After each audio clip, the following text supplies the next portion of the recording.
Hey everybody, and welcome back to the channel. Today we're going to be talking about some of the equipment that's needed for the lovely hobby of metal detecting. At the very least, I suggest a metal detector that has some controls. Name brand isn't always everything, but some functionality is. As you can see on our screen here, this is the AT Pro from Garrett. And we have, let me zoom in a little bit for everybody to actually see. And here we go. You have the iron discrimination, sensitivity, notch, a few other functions, pinpoint, iron audio, and the ground balance. Ground balance is very important if you're going to be moving from site to site a lot, which a lot of us do. It very, very good feature to just equalize the metal detector to the metals and irons in the ground. Now, the second most important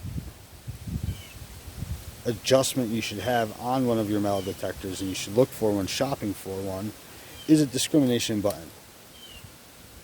I find that most of the subscribers I have and the questions they are asking pertain to how do you stay focused during this hobby. There's a lot of low, bored moments during this. I mean, let's face it, digging nails, trash, and bottle caps all the time can get very frustrating, mundane, and boring. The iron discrimination will help you eliminate some of the more mundane targets. I will mention though that you do have a chance of missing some really good targets by discriminating them out along with the other trash items. The next important adjustment would be your sensitivity. Sensitivity will give you more depth. It can eliminate a lot of the chatter caused by frequencies around you from power wires, microwaves, cell towers, and what have you. And you know, there's some other options that are really, really helpful. Discrimination, like we talked about, sensitivity. The notch discrimination is really nice so that you can really fine-tune and pick out the pieces that you want to sound out in there and dig for between the nail and, say, that piece of foil, because there is a chance that that could be a gold ring, an earring, or a nugget, depending on where you're living and doing this hobby. Now, the coin depth is a great feature to look for on a metal detector also, just so you're not blind digging on how deep.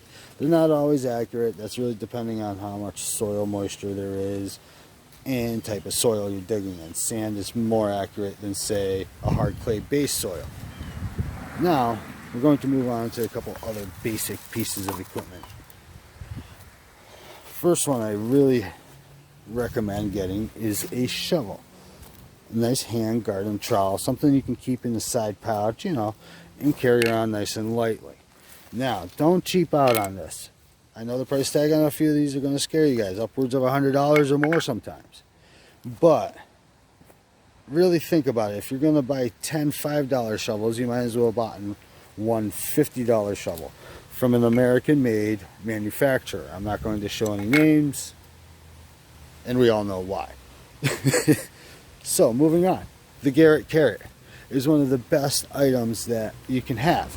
Now, along with the depth meter on your metal detector, you get that plug nice and neatly cut out, and you dig your hole, and you get down in there. And instead of sifting through handfuls of dirt and getting frustrated and the holes getting bigger and bigger, you grab out your pinpointer, throw it in that hole, and the next thing you know, within seconds, you're usually popping it out. Now, what I suggest is when you do find your target, and it's within the 0 to 4 inch range, you take your pinpointer first, and you do a little sniffing around the mark with it. A lot of the times you'll find that the pinpointer itself will pick up the target, and it just makes it a little bit cleaner, neater, easier to pop out. We don't want holes looking like this when we're done, folks. Okay, this is hard to see, so throw the carrot in there just for reference. I mean, that is a 4-inch hole. Left, the dog can get hurt, small child can get hurt. It just makes us look like, well, trash diggers. And we're not. Our hobby brings a little bit of pride and professionalism in what we do in order not to get kicked out of sites. Now, going on to the Next piece of equipment that's highly, highly recommended, especially for us older folks, as the bones get more brittle and sore and the joints don't want to bend as much, knee pads are your best friends.